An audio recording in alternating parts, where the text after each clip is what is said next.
Anyone born between 1981 and 1996, that's between the age of 23 and 38 in 2019, is considered a millennial. Do you know that most millennials are more well informed in their choices and decisions? This means rather than being pushy to offer them insurance, you have to actually spend more time demonstrating your value.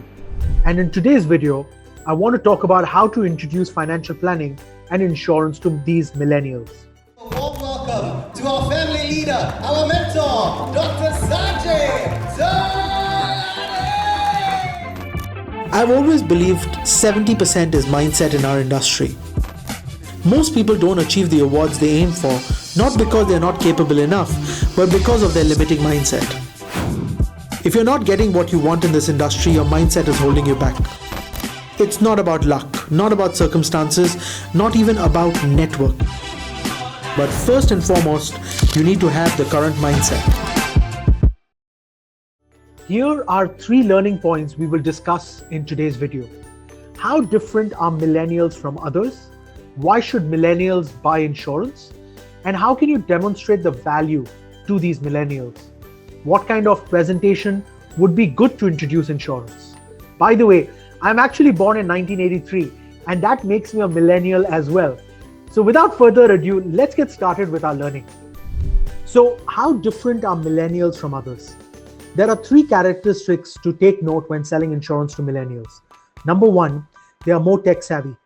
This means most of them will Google and read up on products themselves online. This also means you can expect consumers who are more educated with regards to insurance. Number 2, they love to compare for cheaper offers. With rise in comparing platforms like aggregators, many of them know how to go about getting the best deal and offer in the market. This means when they come to you for an appointment, they have probably done comparisons with many other competitors. Number 3, they like to wait. With too many choices and options, many of them like to wait and look for better deals. This means you have to give them different reasons to get insured. If you can identify how different millennials are from others, it will allow you to make more relevant your advices and the decisions you make for them. But the question still remains, why should millennials buy insurance? Imagine your prospect asking you this question, I'm still young, why should I buy insurance? How would you answer them? To answer this, let's take a quick look at this video that I've previously recorded on why should millennials get insurance? Why do millennials need to buy insurance? Well, truthfully, they don't. You see, the only 2 things that millennials need to have is number 1 is make sure that their income is protected. Because as soon as they start building an income stream, that income should be protected. And the next most important thing that they should have is make sure that they have a decent retirement plan. So they should be saving money for retirement as soon as they get their first paycheck. And the reason for that is most millennials like to retire early, or at least have what we call a hybrid retirement, which means whenever they feel like taking off, they should be able to take off work. If they want to do that, they need to be able to save money into a decent retirement plan, which allows them to take withdrawals whenever they feel like taking a vacation. That is the only thing millennials need. Other than that, they don't need insurance. Unless they've got very old dependent parents or someone who's dependent on their income, they don't need insurance. Have a decent income protection plan, have a decent retirement plan, and you're very much so. Speak to a financial advisor if you want.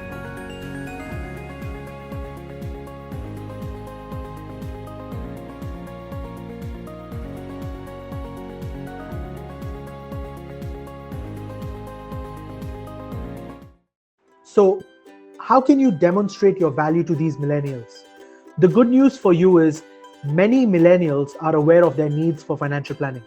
However, many of them prefer advisors that demonstrate a few characteristics. Number 1, trustworthiness and would be willing to service them for a lifetime. They're afraid of you quitting your career halfway, making them orphan clients. Number 2, the right skills and knowledge with regards to financial planning. They love to work with advisors that demonstrate they have a good financial knowledge and have the right expertise to handle their financial needs. So these are qualities that you as a professional advisor must work on if you're serious in this career. What kind of presentation would be good to introduce insurance to millennials?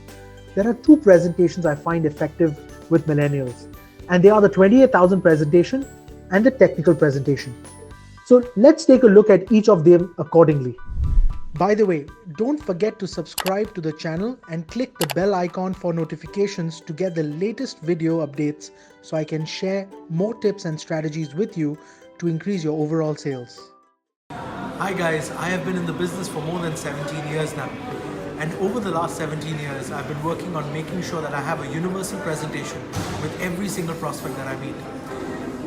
In this video, you will now see step by step the exact presentation that I do with every single client, and you will now know how to do it by yourself. Use this video to your advantage to learn the presentation that I've done in over 50 countries and used by some of the best advisors in the world. Hey guys, I'm going to show you the exact presentation that I do with every single prospect that I meet. This presentation is a step-by-step approach to financial planning and the way a prospect would look at financial advisors in the future. This is a universal presentation that has been done in many countries, and if you can understand this process, it will allow you to have a higher closing ratio. So let's start with the most important number in the world, which is 28,000. You see, 28,000 is the average number of days a person lives, which is equal to 76.71 years. Let's assume it is approximately 80 years to make life easy. I like to break this 80 into 4 parts: 0 to 20, 20 to 40, 40 to 60, and 60 to 80. 0 to 20, we study, play, fool around. 20 to 40, we get our first job. We probably buy our first car. Or we buy our second house. We get married. We have kids. 40 to 60, we might change our job or start a business, so we might take on a second job. We definitely buy a second car. It's 20 years, you're now driving a piece of junk. We might buy a second house as an investment. But more important is our kids are getting ready to finish their first part of life. 60 to 80, we hope to retire. Now, this part of our life is the most important because there is no income. So we started with 28,000 days. If we subtract half of it, which is 14,000 days, we all have 14,000 days to achieve all our dreams. Our kids' dreams, our parents' dreams, whatever dreams we have 14,000 days to achieve it. Now, if you're around the age of 35, this part of life is already over. You only have that much time left. During this period of time, we have identified 4 fears. My first fear, what if I cannot work to 60? Because if I finish working till 60, the only thing left was to retire. But the real thing that can stop me from working till 60 is either disability or a bad illness. My second biggest fear is, what if I don't reach 60? You see, if I reach 60, the only thing left was to retire. But if I don't reach 60, we have a problem. And that's our second biggest fear. And the way to handle this is if we use a product called life insurance, which is an income protection for my family in the event of death. My third biggest fear is, how much is enough to retire? Is $5 million, $10 million, $20 million, how much is enough to retire? Now, we all have different questions to answer this. We all have different methods to answer this question. But one of the most important things is how much is enough to be able to retire. Our fourth biggest fear is, can I ensure that my children start life with the right foundation? And the best foundation is to have the right education. Again, this is a guaranteed payout in life if you have children. Why do people not plan for it? I've done this presentation in more than 50 countries. If you notice, in one presentation, I've covered 4 different products. The first fear was, what if I cannot work to 60? And the product that helps you take care of that is either a good critical illness product or an income protection due to disability. My second biggest fear is, what if I don't reach 60? Now, the only thing that can stop you from reaching 60 is in case you pass away. So for that, we have the product called life insurance. My third fear was, how much is enough to retire? Now, there are different formulas to answer this question. The book gives you answers to these questions as well. The fourth fear is, how much is enough to make sure that my children will start life with the right foundation? And we know that the right foundation for any child is a decent and a good education. Again, this is a guaranteed payout, so people need to plan for it if you have children. If you can follow this step-by-step process and use this exact presentation with every single prospect, you have now covered every aspect of financial planning. Now we've understood the 28,000 presentation. Let's take a look at a technical concept presentation, which is another presentation that is very useful to introduce insurance to millennials. Hey guys, in today's video, I'm going to teach you how to sell insurance using a technical concept presentation. If you're new to financial planning presentations, I want you to understand that there are 5 types of concept presentations. Number 1, you use objects. Number 2, natural phenomena. Number 3, professions. Number 4, ethics or your own family values. And number 5 is technical.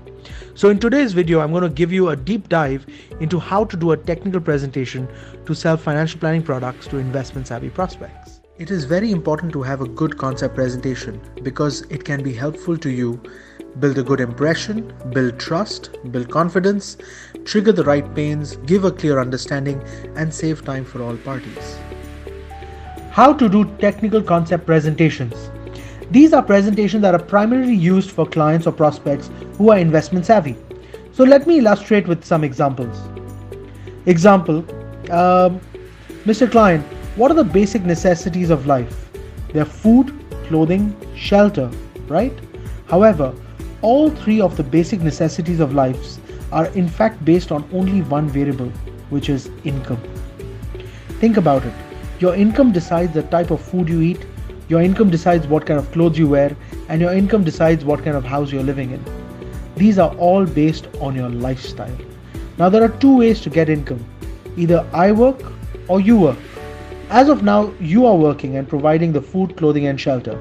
Unfortunately, if something were to happen to you, I would need to immediately take this over responsibility for your family. You need to understand, however, that there are limitations to what I can do. My limitations are, I can only provide 10 times of your annual income when you pass away, 5 times of your annual income should you fall sick, and I can provide you an income when you retire, but for that you need to save 20% of your income. I can provide some support when your kids go for higher education, and for that you should be saving 5% of your income.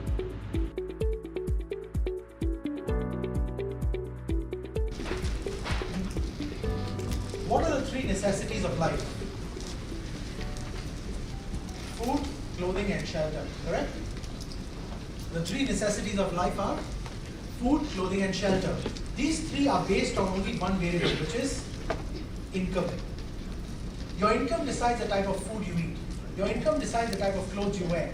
Your income decides the type of house you live in. So these are not the basic necessities of life, this is your lifestyle. Your lifestyle is based on only one variable, which is income. Not assets, income. Now, there are 2 ways to get income. It's either you work or I work. Now today you are working and providing the income for food, clothing, shelter to your family. In case you stop working, I have to immediately take over and start doing the same thing for your family. But there's a limitation on how much I can do. And the limitation is very simple. I can only provide 10 years of your annual income for your family in case you pass away, 5 times of your annual income in case you fall sick. When you retire, I need you to start putting 20% aside today. So when you retire, I start working and you retire. And when your kids go to college, I need you to save 5% today for them, because all of a sudden there will be one more box over here called education, and your income is being used for food, clothing, shelter. I don't want the burden to be on you. So at that time you work and also I work. So I can support you at that point. That's my job. So there are only 2 options. Either you work or I work. And the amount I can work for you is limited to this formula. I cannot work more than that. Do you have any questions? No? Sign in. So let's summarize what we have learned in today's video. Learning point 1, millennials are more well informed in their choices and decisions. Learning point 2, premium only gets more expensive as you become older, and this is why millennials should get coverage earlier. Learning point 3, learn to show you're here to service your prospect for a long time and you're consistently upgrading and making sure you add value to your clients. Learning point 4, use relevant concept presentations to showcase your ability and provide a good reasons for millennials to say yes. I hope you enjoyed today's video. If you like the content, don't forget to thumbs up and let me know in the comment section one thing that you want me to cover in the future so I can make more videos like this for you guys. If you are an advisor looking to upgrade yourself further, do spend time checking out the concept presentation playbook. In this book, we cover the 2 strategies to transit from conversations to a presentation, the 4 essential rules that you need to follow for concept presentation, and the 5 types of concept presentation. Not only that, I've also documented 21 of the financial planning presentations that I use with my clients. Most importantly, the 6 most expensive and costly mistakes that advisors do when they do these presentations. So if you are serious about becoming a successful financial advisor, get yourself a copy. This is Dr. Sanjay Tolani. Together, let's make financial planning easier for everyone.